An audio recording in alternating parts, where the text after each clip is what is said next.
Hi everybody, and welcome to our next Advice Line Live event. We are super privileged today to have Lauren Davidson along with us to talk a little bit about autism and employment, a question and a topic that we receive lots and lots of calls about to our Advice Line. So we're really grateful to have Lauren along with us today to talk a little bit about autism and employability and employment, and also talk about a project that Lauren is leading on called Oddities. So welcome, Lauren. Thank you for coming along today to this event.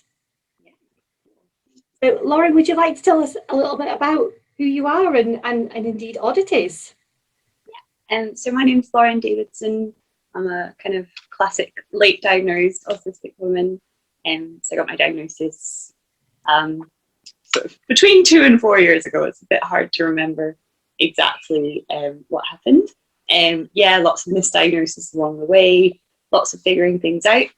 In the past year and a half, I've been on a bit of a journey of self-understanding and looking towards employment. And I found that a way that worked for me was to start to sort of set myself goals and do lots of step-by-step processes and reviewing and asking for lots of help and support along the way. And I thought, that seems to work quite well.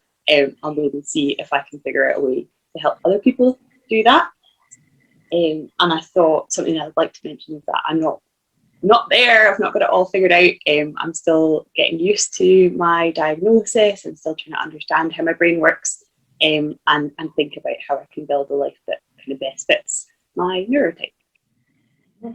Yeah, I think that's a really sort of brave point that you raised there around it, is that kind of that self-understanding and sometimes getting that diagnosis can help towards that sort of self-identity and being able to then I suppose maybe articulate your thinking to other people and just helps, I wonder, does it help sort of stimulate that conversation around you being able to explain what support you might need and how you might approach things maybe differently to how other people might expect?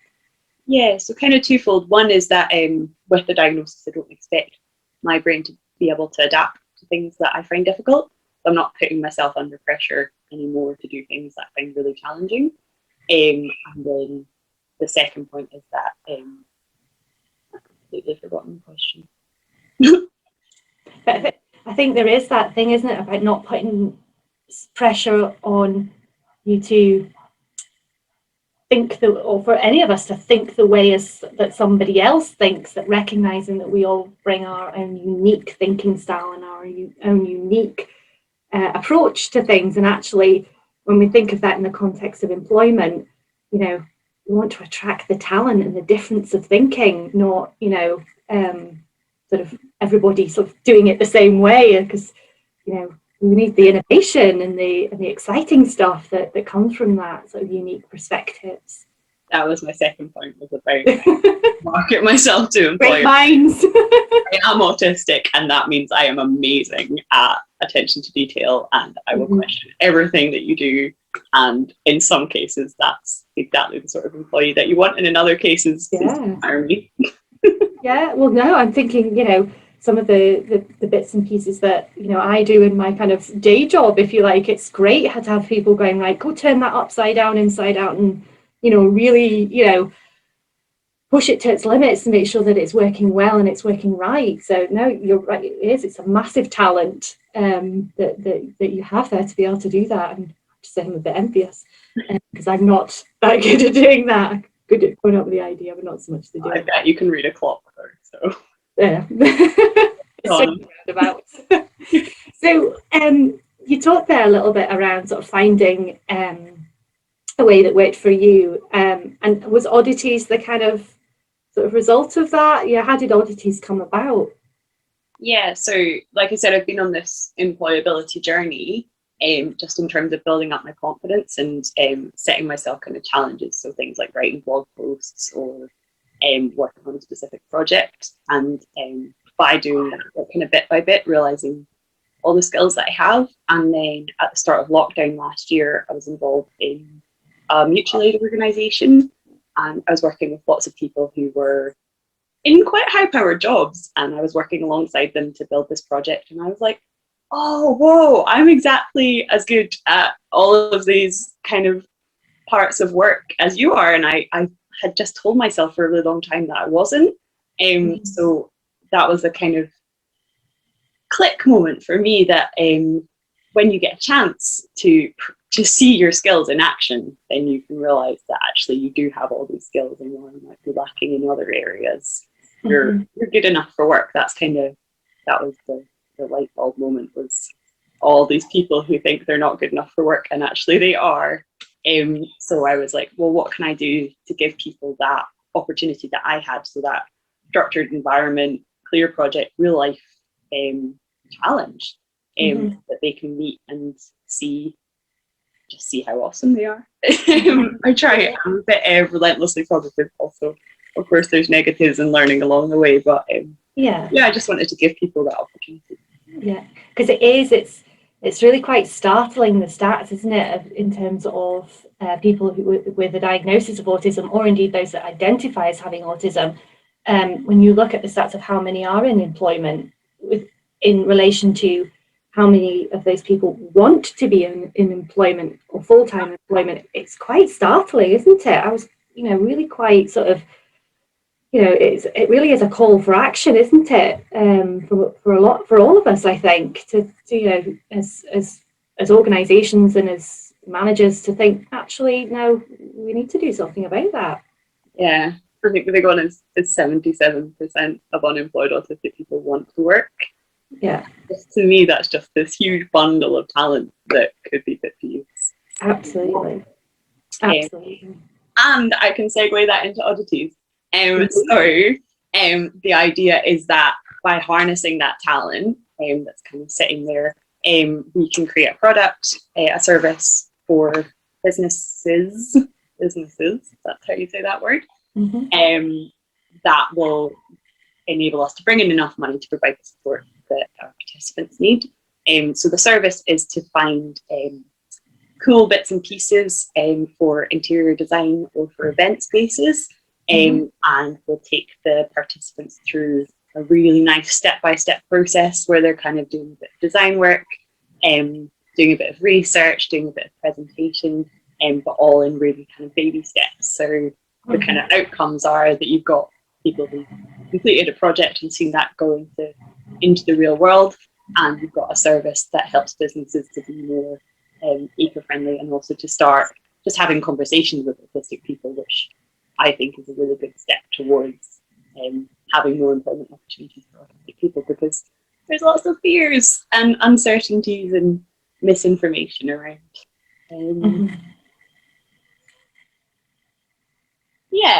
So I think the kind of key thing is that it's going to be the idea. It's just an idea at the moment, but that it's going to be self-sufficient, so it's not going to be dependent on there being government funding available or getting charitable donations. Because I know I've worked on projects in the past that have been great for a year and then they've disappeared because the funding went away. So it's the idea that I can provide kind of lifelong support by using people's talents. It's such an inspirational project, and as you say, it's that point that you made there around, like, let's have the dialogue, let's ask the questions. What do you need in order for the role that you're undertaking, or for us to employ you in a way that's meaningful, that uses and utilises your talent? I think that's a really important point to bring up there around that kind of ask, have the dialogue, ask the question.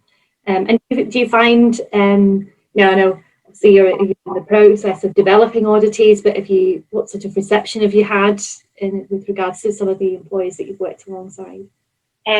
So nothing from employers yet. Obviously, this all came about just as lockdown started. So I had my big idea and I started reaching out to people, and they were all like, do you know what? We're a bit busy at the moment. Could you come back to us?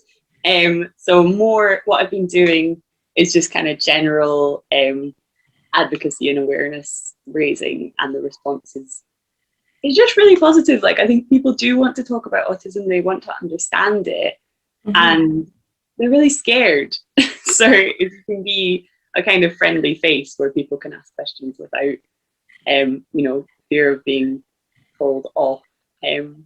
That's where I've had more kind of positive results, is just talking about autism rather than talking about oddities. Mhm. And for me, that's absolutely fine in whatever I'm doing that contributes to a world where people with neurodiversities are more welcomed and accepted. You know, that's the aim of Oddities. It doesn't need to be exactly as I envision it. Yeah, I think that's the kind of journey we're on now, isn't it? It's that acceptance that, you know, as you say, we've all got our part to play. We've all got our talent to bring, and you know, the autistic community has, you know, so much to be able to bring forward to employment and things like that. That, you know, it's about accepting. And as you're saying, it's great that you've been able to get out and do that kind of advocacy work going forward. So. So where can people get more information about Oddities, Lauren? How can they, maybe somebody's watching today thinking, oh, I'd like to learn more about that. How can they get in touch with you? How can they learn more? Yeah, so the main thing I've just been doing is just kind of keeping things up to date on Instagram and Facebook. On Instagram, it's at Oddities Social Business, and I think it's the same on Facebook, but I'm a little bit less active there. So if you have got Instagram, I would start there. And then I'd love to hear people's opinions, get people on board. Probably going to be start looking at funding applications. I'm hoping originally to be self-funded from the start, but I think with COVID that's not going to be as realistic. So yeah, if anyone wants to get involved, anyone who's like, oh, I want to source stuff via Oddities, you could come through Instagram, or I've got an email address, which is lauren@oddities.org.uk. Great, thank you, Lauren. And we'll post details of all of that on the event page as well. So don't worry, folks watching, if you didn't catch the addresses there, we'll post them on the event as well. So you've got. Or if I said them wrong as well. I never remember these things either, so don't worry. So we've had some questions sent in, Lauren, with regards to employability and autism. So the first question we have here is from Charlotte. And she's saying, I have a 17-year-old daughter who will be leaving school this year. She has minimal recognised qualifications, and I'm not sure where to start in supporting her in the world of employment, as she will be recognised as an adult at the end of this year. Is there any physical support out there that will accompany an autistic adult to an interview process or to a new work environment to help support the individual and the employer in getting to know each other by communicating the needs of the individual and supporting the employer in meeting those needs? Yeah, so for most of these questions, I just be talking from kind of my personal experience. There's lots of different support out there, but I can't advise on any of it. But I've had a really good experience with the Fair Start Scotland scheme, which is delivered in Glasgow by People Plus. When I talk about my employability journey, that really started with signing up to them and thinking about where I wanted to get to. And I know that when you get to the stage of employment, you can absolutely have someone alongside you at interview and on your first few days, and help to plan your travel, and just helping to ease some of those burdens that are there. And the other one that I can recommend that came to me as a personal recommendation was Exceptional Individuals, who do the assessments for your additional support needs. So they basically produce this very lovely report that you can hand over to the employer that says, these are all the things you should do to help them work most effectively. So definitely recommend those. And the other thing I was thinking about was kind of what the relationship is between a parent supporting someone into work. And I think it depends obviously on the individual relationship. But I thought it was really important in my mind that it was your daughter who was leading this process. So I think that's where I come back to this idea of kind of goal setting in small targets. So is the one thing that your daughter would like to achieve, and what could you do to support her in that? So I've got some suggestions. For example, job searching can be really overwhelming. There's so many options. So you might be able to kind of filter out some options and present them to her in a really nice kind of straightforward way that she could then pick from. So filtering information, and when she's going for an opportunity or filling out a job application, do some proofreading and confidence building along the way. Yeah, absolutely. Thank you, Lauren. And I think it's that sort of that initial conversation, isn't it, around about what do you want to do? You know, what would be your ideal, job, and how do you get there? And just being able to, kind of filter, as you say. I think that phrase you used there, sort of filtering the options, sounds like a good place to start. And as you say, setting those short-term goals. And we've been working alongside a number of individuals to deliver our affinity project. And that's looking at that kind of setting, that sort of goal setting, and being able to sort of, think, right, okay, this is where I want to be. What do I need to do then? Using that sort of coaching approach. So perhaps affinity might be also a good sort of option there for that particular person too. Yeah, totally. And that was the other thing that kind of sprung to mind was, you might not get a job at the moment. It's not a great job market. Yeah. If you focus on the short-term goals and think about, I made that step that I really wanted to make, and that's going to make me more employable when the time comes. Yeah, no, absolutely. Thank you for that. So we have another question here from Linda. And she says, first of all, well done in setting up Oddities and being a voice for people with autism. Lauren, do you have knowledge of successful approaches sort of into work, out of school learning? So I suppose that kind of transition from, school into the world of work, being put in place she's mentioned that around about 15, with somebody who has been in formal education, but maybe hasn't got the, or as Linda says here, no hope of achieving a Nat 5 qualification, as the support required to start, decipher and scribe written tasks and tests is absent. So it sounds like this person's not maybe getting the help that they need in school at the moment. Specifically towards young people with neurological differences who have extraordinary talent, experience success in expressive arts out of school, but with no recognition or a match to school grading or examination awards. And I think it's that sort of outside of those kind of core curriculum subjects that we sort of get quite a sort of narrow focus towards, don't we, as we're sort of getting further and further along in our education. And Linda goes on to say, the successful autists I know have taken into late 20s, 30s and 40s to gain recognition for talent or ability, but many, as we've touched on, still face that issue of being able to find meaningful employment, and therefore their feelings of self-worth, having that financial stability and reward. I hope you can put a bright light on this issue so that our upcoming teens' path to adulthood is less difficult and their worth is known.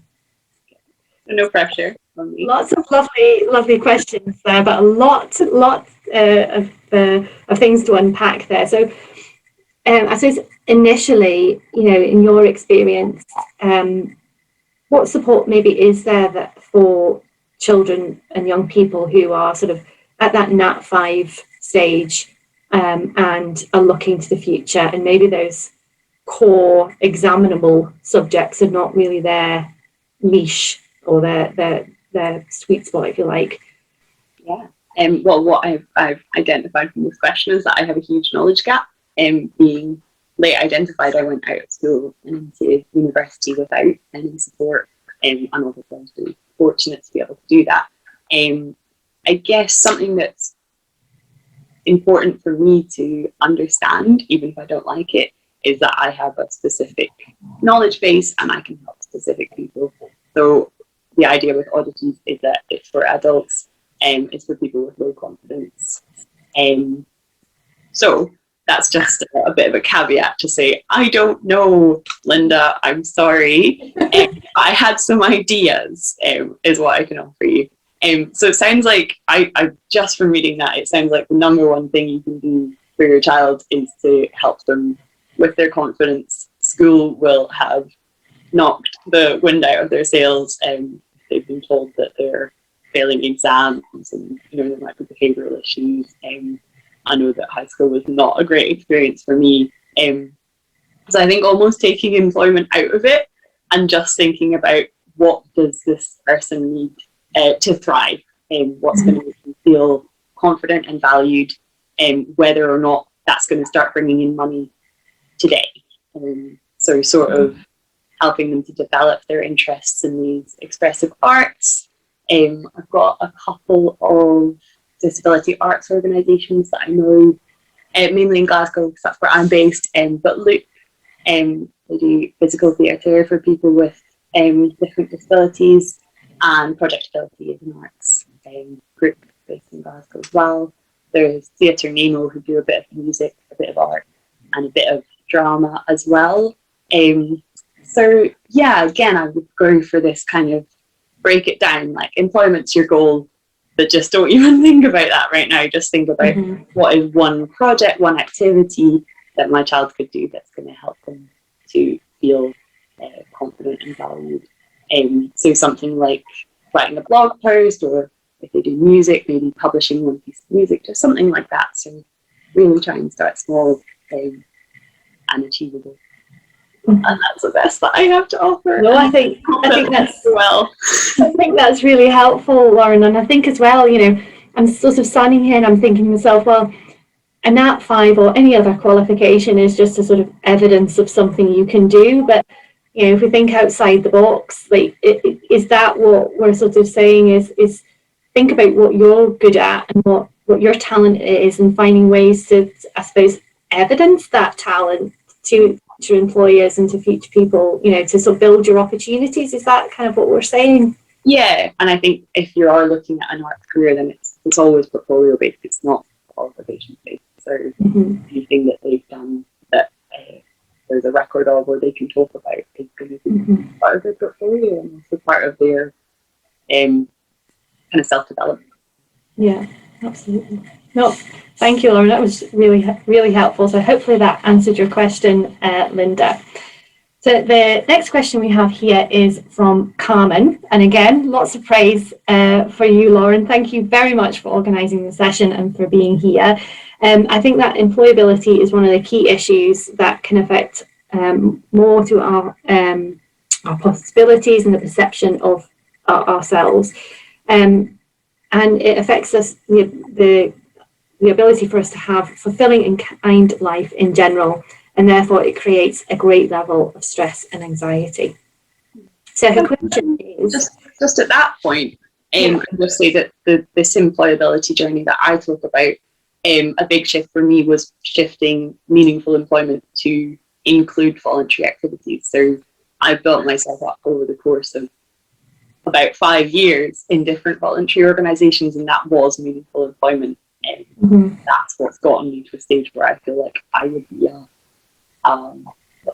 viable candidate. So you can find meaningful employment without being employed by in paid employment. Yeah, no, I think that's a really good point to add there, Lauren.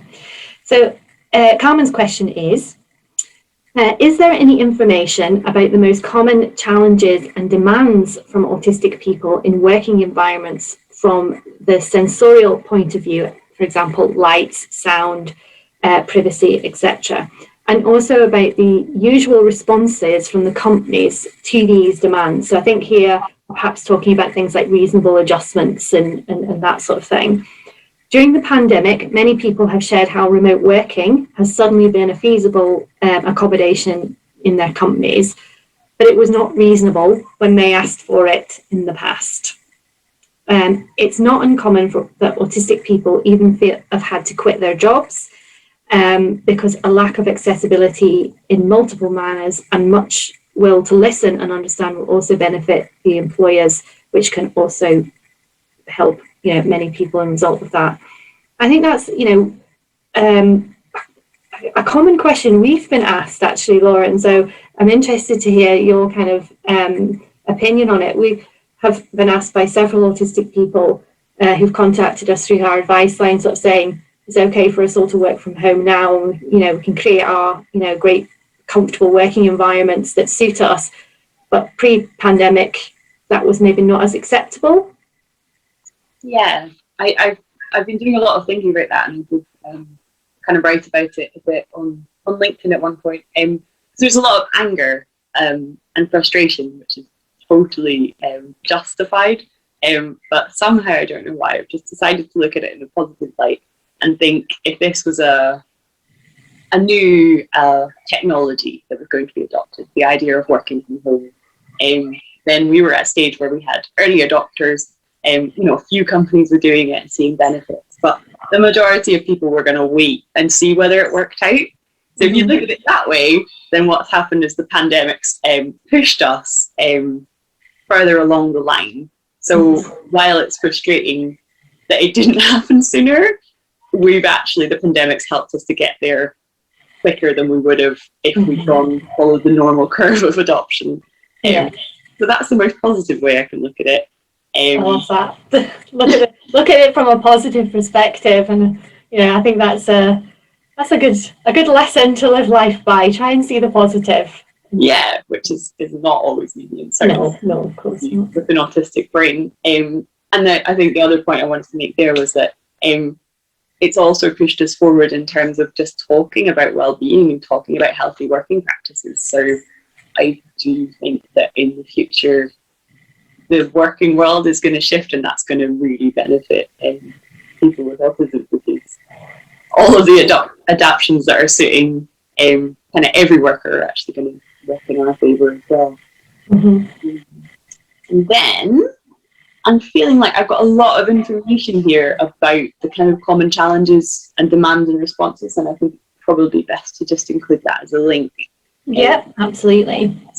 But yeah, there was a survey in 2019 that basically talked about access to reasonable adjustments at work, and said that there's kind of three problems. So the first problem is that autistic people don't know what sort of things might help them, which is where things like the assessments come in. But also, for me, I think it's about kind of constantly thinking about what can I do in my working environment to work better, and being in conversation with your employer about that. So I think there's a bit of a tendency for it to be a conversation at the start of employment, and you're expected to know exactly what you need, and that's ridiculous. You're going to find that out as you go along, and there's going to be new challenges every day.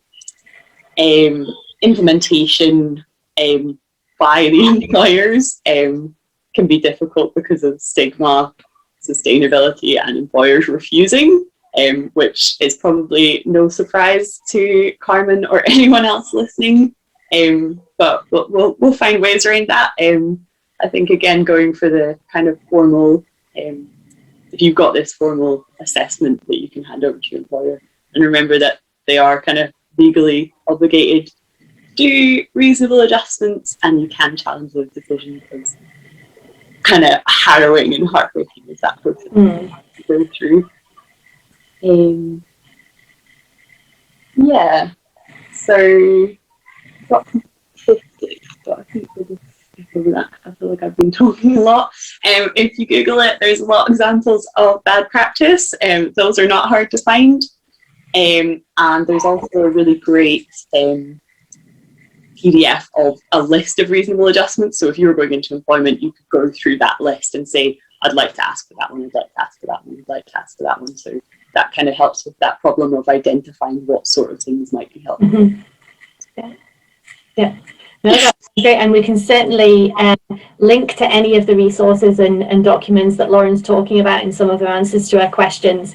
And we'll make sure we get that information from Lauren and post that on the event as well. So don't worry, as I say, if you're not catching the names of everything as we're talking today, because we'll link them in the event. So that kind of brings us on to our last question, and this is from Louise. This is a four-parter, so we might not get through all of the question, Louise, but the bits that we maybe don't get to will sort of Lauren can answer them kind of offline, and we'll send that to you so you are getting an answer. But we'll do our best to get as far along this question as we can. So the first sort of part of Louise's question here is around what do you think would make employers more comfortable with the idea of employing autistic people? And you've touched on a little bit in all of your answers around actually there's this kind of stigma and myths and a little bit of fear on behalf of employers for employing autistic people. So what are the fears and myths that we can bust? Oh, that's a very big question. It's a big question. Actually, I was lucky. I was involved in developing the Different Minds campaign that came out just, is it last year now? I can't remember. Yeah, must recently. Be. Yeah. And that's got an excellent list of myths and mythbusters. So I'm going to defer to that and say that the most important things that we can do as individuals is, if you are autistic, to share that information as much as you feel comfortable, so that people start to understand that autistic people could be all sorts of people, and people like me have to be able to have a conversation on Zoom with a video, which is utterly terrifying and would be completely impossible for some other autistic people. So I think just kind of visibility and showing off that range of the autistic experience. And something that I would like, which is maybe unrealistic, is if we could be a bit more patient with neurotypical people, in that they have been fed a lot of misinformation and have a lot of stereotypes, and a lot of that is not kind of doesn't come from a bad intention. So just to encounter people's misunderstandings with a bit of compassion, so that they feel able to ask the questions that they need to ask in order to provide us with the adjustments that we need. And that's not a job that I'm asking every autistic person to do, but it's something that if you have the capacity to, that's going to help the whole community. That's what I'm trying to do, and it's not easy. No, I think that's a really lovely point that you make there. Actually, it's about a meeting of minds, isn't it? It's about sort of coming together and having that discussion and that conversation and that sort of recognition of difference, and and that's okay. So I think that's a really lovely point. So we'll maybe just pick up with one other of Louise's questions just to finish us off this afternoon. I think we could probably sit here and chat about this for all afternoon, but and hopefully we will get to at some point, Lauren. But just to kind of finish us off here, one of the other questions that Louise has asked here is around maintaining employment. And we've spoken a lot this afternoon about sort of preparing for employment and getting into employment, but there is that whole thing of once you're in and you're in the role and you're in the job, it's maintaining that employment. And she's sort of highlighting here that so many sort of support schemes, if you like, that are around and about sort of only for maybe 2 to 6 weeks. So what happens then when the support's withdrawn? Like, what could we do better to maintain that support for autistic people? Yeah. Well, thank you for picking out of these last questions the one that I found the hardest to answer. Oh no, sorry. I haven't been in long-term employment, so I don't have answers from personal experience. But from an autistic point of view, the way that I go about sustaining my journey into employment is to look for employers who are going to be able to meet my needs and to be really explicit about those at interview. So I'm a bit disappointed in that answer, because I want to say you can be employed anywhere and get the support that you need. And I think the reality is that today, some employers are going to be better at it than others. So finding the right place of work that has that understanding, and disability confident employers, employers with neurodiverse hiring schemes, hiring streams, that's where I'm focusing my energy. And something else that I do is look at rather than my formal support, look at my informal support network and ask them. So things like having a check-in with a friend once a month, that's a dedicated time to talk about my experience at work, to identify any problems and strategies that I can implement to maintain that employment. Yeah, what have I said here? I've said that People Plus, who I'm working with, once you get into work, you get 1 year of support with them. So again, I would really recommend finding out who your local Fair Start Scotland provider is. And I've said in my dream, the support would be provided through the employer or through the individual's access to long-term support rather than by the services that are going to be coming. Yeah. But that's my two-part answer is what I dream the world would be like and how I'm handling the world as it is. Yeah, well, I think that's a call to arms for employers, isn't it? To listen to that dream and actually think about, so I suppose it's over to them now to reflect on that and actually, start to think about how do we attract autistic talent, how do we nurture, and how do we really help autistic talent grow within our organisation and recognising the talent it brings. So I think that's a really great place actually to kind of draw things to a close. That kind of call to arms. Come on, folks. Let's keep having these conversations. Let's keep pushing this forward. And I'm absolutely happy to be involved in any of those conversations. And I know that there are people throughout the autistic community who are amazing advocates who are just itching for a chance to sit down with employers and make some suggestions, because some of the things that could make a huge difference are not that hard, and autistic people are not that scary. Absolutely, and I think that is there's the offer there, folks. Everybody that's watching, if you've got a business, an organisation, then the message is talk to your autistic employees and find out what they need from you. So thank you so much, Lauren, for the session today. It's been really insightful and really interesting. And thank you for sharing what is actually a really personal journey that you've been on. So thank you so much for sharing that with us and for letting us be part of that as well. So thank you. And I'm sure this will be the first of many conversations that we have. So thank you. And thanks everybody for joining us. Take care and we'll see you next time.